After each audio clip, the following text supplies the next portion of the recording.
Hey there, you looking kinda cute. Don't forget to subscribe and check out my other socials for more. Enjoy. The alarm blared, piercing through the foggy haze of sleep. A groan escaped from beneath the tangled mess of blankets on the couch. Slowly, painfully, a hand emerged to silence the offending noise. Marcus blinked blearily, trying to focus his eyes on the ceiling above. Something felt off. His scalp tingled unpleasantly, and a dull ache radiated across his lower back. Probably from another night spent on this lumpy old couch instead of his bed, he mused. With effort, he pushed himself upright, wincing at the protest of stiff muscles. The room swam for a moment before settling into focus. Same cluttered living room, same piles of laundry and books scattered about. Nothing seemed out of place, yet that nagging sense of wrongness persisted. Shaking his head to clear it, Marcus stumbled to the bathroom. The face that greeted him in the mirror looked haggard, dark circles under bloodshot eyes, stubble coating his jaw. He splashed cold water on his face, willing himself to feel more human. As he went through the motions of his morning routine, shower, shave, brush teeth, the odd sensations began to fade. By the time he'd dressed in his usual slacks and button-down, he felt almost normal again. Just a weird start to the day, he told himself. Nothing to worry about. Grabbing his keys and wallet, Marcus headed out the door of his small apartment. The crisp morning air helped clear the last cobwebs from his mind as he walked the few blocks to St. Michael's Church. The towering stone facade came into view, morning sunlight glinting off stained glass windows. Marcus felt a familiar sense of peace wash over him as he approached. This place had been his anchor for as long as he could remember. Slipping in through a side door, Marcus made his way down the hushed hallways toward the main sanctuary. His footsteps echoed softly off the polished floors. As he neared the altar, that sense of rightness, of belonging, intensified. Standing before the intricately carved wooden altar, Marcus closed his eyes and inhaled deeply. The sense of incense and candle wax filled his lungs. A warmth spread through his chest, radiating outward to his fingertips. For a moment, it felt as if his entire body was vibrating with energy. When he opened his eyes again, the feeling faded, but not entirely. A pleasant tingle remained just beneath his skin as he set about his morning tasks. Lighting candles, arranging hymnals, dusting pews. The familiar routines were comforting. As the hours passed, more parishioners began trickling in for various meetings and activities. Marcus greeted them with his usual quiet smile, exchanging pleasantries. If anyone noticed anything different about him, they didn't mention it. By early afternoon, an insistent rumbling from his stomach reminded Marcus that he'd skipped breakfast. Deciding to take his lunch break, he headed to the small kitchen off the parish hall. Opening the refrigerator, he surveyed the meager contents. Some wilted lettuce, half a loaf of bread, a container of dubious leftovers. Nothing appealed. His stomach growled again, louder this time. The hunger felt different somehow, sharper, more urgent than usual. Frowning, Marcus closed the fridge and reached for the phone instead. He'd order a pizza, he decided. That should satisfy this strange craving. 30 minutes later, he was halfway through his second slice when Father Thomas walked in. The older priest's bushy eyebrows rose at the sight of the nearly empty pizza box. "Quite an appetite today, eh, Marcus?" He chuckled. Marcus paused mid-bite, suddenly self-conscious. "I guess I was hungrier than I realized," he mumbled around a mouthful of cheese. Father Thomas waved a hand dismissively. "Nothing wrong with a hearty appetite in a growing boy. Though at your age, I suppose you're done growing up. Maybe you're growing out instead." He patted his own ample belly with a laugh. Marcus forced a smile, but inwardly he cringed. At 25, he was hardly a boy anymore, and he'd always been on the leaner side. It wasn't like him to gorge like this. What was going on? Brushing crumbs from his shirt, Marcus excused himself and hurried to the bathroom. He stared hard at his reflection, searching for any signs of change. Same brown eyes, same straight nose, same angular jaw. Perhaps his cheeks looked a bit fuller? He turned his head from side to side, scrutinizing. No, he was being paranoid. He looked the same as always. Just because he'd eaten a lot at lunch didn't mean anything was wrong. Splashing some cold water on his face, Marcus took a deep breath and returned to work. The rest of the afternoon passed uneventfully.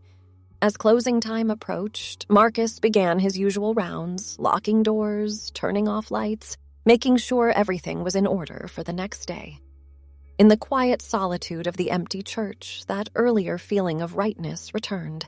Marcus found himself drawn once again to the altar. Without really thinking about it, he sank to his knees on the worn carpet runner. Clasping his hands together, he bowed his head. No words came to mind, but none seemed necessary. He simply knelt there, basking in the sense of peace and belonging that enveloped him. How long he remained that way, Marcus couldn't say. Eventually, the growling of his stomach roused him from his reverie. Blinking in surprise, he realized the sanctuary had grown dark around him as night fell. Climbing stiffly to his feet, Marcus winced at the ache in his knees and back. He must have been kneeling there for hours without realizing it. Shaking his head at his own absent-mindedness, he finished locking up and headed home. The walk back to his apartment seemed longer than usual. By the time he reached his door, Marcus was panting slightly. His clothes felt uncomfortably tight, constricting his movements. Once inside, he immediately shed his button-down shirt, sighing with relief as cool air hit his skin. Catching sight of himself in the hall mirror, Marcus froze. Dark stubble coated his jaw and cheeks, despite having shaved that morning. And was it his imagination, or did his chest look fuller? He ran a hand over the slight swell, frowning in confusion. Hunger pangs distracted him from further inspection. Marcus made his way to the kitchen, opening cabinets at random. Nothing looked appetizing. Finally, he settled on a can of tuna, eating it straight from the tin with a fork. One can quickly became two, then three. Still unsatisfied, Marcus found himself digging through the back of his pantry. Stale crackers, a jar of pickles, some questionable lunch meat. He devoured it all with single-minded intensity. Only when every scrap of food in the apartment was gone did the gnawing hunger finally subside. Marcus slumped against the kitchen counter, suddenly exhausted. His stomach felt distended, almost painful. Stumbling to the bathroom, he barely made it in time before violently emptying the contents of his stomach into the toilet. Wave after wave of nausea racked his body until there was nothing left but bitter bile. Groaning, Marcus curled up on the cold tile floor. His whole body ached, muscles spasming uncontrollably. Sweat poured off him in rivulets, soaking through his clothes. He must have dozed off at some point, because the next thing Marcus knew, wan morning light was filtering through the small bathroom window. Gingerly, he pushed himself to a sitting position. His head throbbed, mouth tasting of ash and bile. Using the sink for support, Marcus hauled himself upright. The face that greeted him in the mirror was barely recognizable. Dark circles ringed his bloodshot eyes. His skin looked sallow and waxy. And his hair. Marcus blinked in confusion, running a hand through the tangled mess atop his head. It seemed longer? Shaggier? Definitely in need of a trim. But he could have sworn he'd just gotten it cut a couple weeks ago. Deciding a shower was in order, Marcus peeled off his sweat-stained clothes. As he reached to turn on the water, he caught sight of his bare chest in the mirror. He froze, eyes widening in disbelief. The slight swell he'd noticed the day before had grown more pronounced overnight. His pectoral muscles looked softer, rounder, almost like... No. Marcus shook his head forcefully. He was imagining things, still feeling ill from whatever bug he'd picked up. A hot shower would set him right. The warm water sluicing over his body did help ease some of the lingering aches and pains. But as Marcus reached for the shampoo, his fingers tangled in hair that was definitely longer than it should have been. Frowning, he examined a lock more closely. Not only was it longer, but the texture seemed different too. Softer, finer, and was that a hint of red among the usual brown? Unease prickled along Marcus's spine. Something was very wrong here. Hurriedly finishing his shower, he wrapped a towel around his waist and wiped steam from the mirror. The face staring back at him looked softer somehow. The angles of his jaw less pronounced, cheekbones more rounded. Heart pounding, Marcus ran trembling fingers over his chin and cheeks. The stubble from yesterday was gone, replaced by impossibly smooth skin. Even his nose looked different, smaller, more delicate. This couldn't be happening. It had to be some kind of hallucination. Maybe he was still feverish, imagining things. Marcus pinched himself hard, wincing at the sharp pain. No, he was definitely awake. This was real. Panic rising in his throat, he stumbled out of the bathroom. He needed to call someone, get help, figure out what the hell was going on. His cell phone lay on the kitchen counter where he'd left it the night before. Marcus snatched it up, fingers shaking as he scrolled through his contacts. Who could he possibly call about this? His sister. Emma would know what to do. She always did.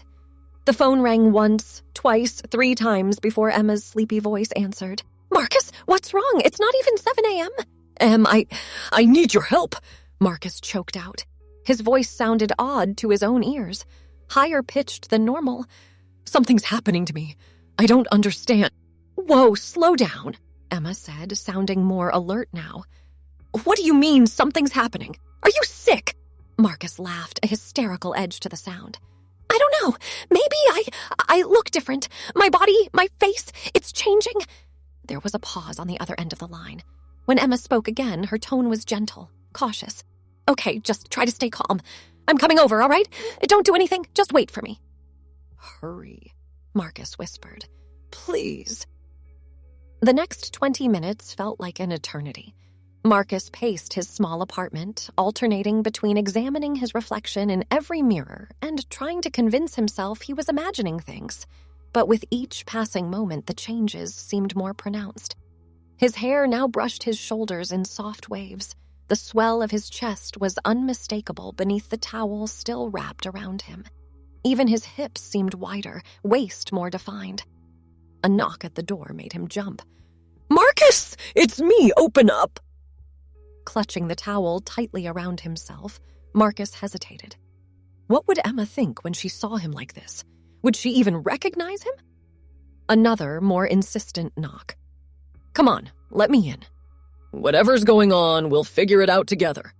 Taking a deep breath, Marcus unlocked the door and stepped back. Emma burst in, worry etched across her face. She stopped short when she caught sight of him, eyes widening in shock. Oh my God, she breathed. Marcus? He nodded miserably, unable to meet her gaze.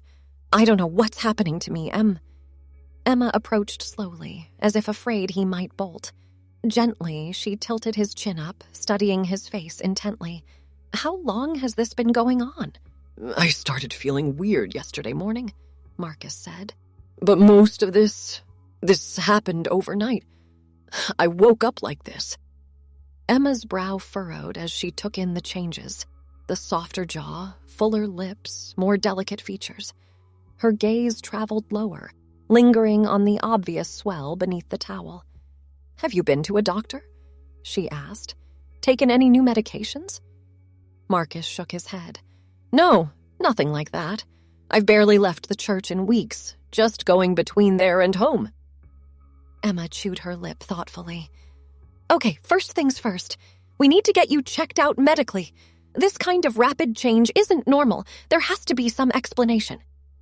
Relief washed over Marcus. Trust Emma to take charge, to have a plan. Thank you, he whispered. I didn't know what to do. She squeezed his shoulder reassuringly. That's what big sisters are for. Now let's find you some clothes that fit and get you to the hospital. It took some digging, but they managed to find an old pair of sweatpants with a drawstring waist and a baggy t-shirt that more or less fit Marcus's altered form. Emma lent him one of her own sports bras, averting her eyes as he struggled to fasten it. The drive to the hospital was tense and silent. Marcus huddled in the passenger seat, arms wrapped protectively around himself. Emma kept shooting him concerned glances. In the harsh fluorescent lighting of the emergency room, the changes to Marcus's appearance were even more apparent. The triage nurse did a double take when she looked up from her computer screen, gaze darting between Marcus and the driver's license Emma had handed over. "I'll need to see another form of ID," she said skeptically. "Please," Emma interjected. "My brother needs help. His appearance has changed dramatically over the past 24 hours. We don't know what's causing it." The nurse's expression softened slightly. "All right, have a seat. A doctor will be with you as soon as possible." 3 hours and countless tests later, Marcus sat perched on an exam table as a team of baffled doctors conferred in hushed tones nearby. Emma hovered protectively at his side, one hand resting on his shoulder. Finally, an older man with salt and pepper hair approached. His name tag identified him as Dr. Patel. "Mr. Henderson," he began, then paused. "Or how would you prefer to be addressed?" Marcus swallowed hard. "Marcus is fine," he said softly. Dr. Patel nodded. "Marcus, then. I'll be blunt. We've never seen a case quite like yours before. Your hormone levels, chromosomal makeup, even your bone structure are all in flux. It's as if your body is reconfiguring itself at the cellular level." Emma's grip on Marcus's shoulder tightened. "But what's causing it? Is it some kind of disease?" The doctor shook his head. "We've ruled out any known pathogens or genetic conditions. Frankly, we're at a loss to explain what's happening. The changes don't appear to be life-threatening, but they are progressing rapidly." Marcus felt tears welling up in his eyes. "So what do we do?" he asked, voice cracking. Dr. Patel's expression was sympathetic. "For now, we'd like to admit you for observation and further testing. We'll monitor the changes, try to slow them if possible, and we'll consult with specialists to see if anyone has encountered anything similar." It wasn't the answer Marcus had hoped for, but at least it was something. He nodded wearily. "Okay." The next few days passed in a blur of tests, scans, and examinations. A parade of doctors and researchers came to gawk at Marcus, whispering to each other in medical jargon he couldn't follow. Through it all, Emma remained a constant presence at his side.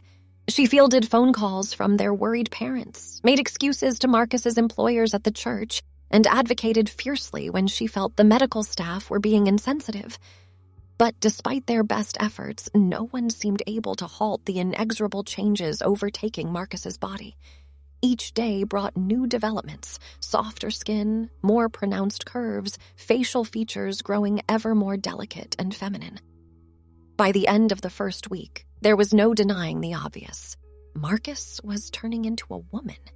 It was Emma who finally said it out loud, voicing what they'd both been thinking. "You know, you make a pretty cute girl," she remarked one afternoon, studying Marcus's reflection in a handheld mirror. Marcus let out a strangled laugh that was half sob.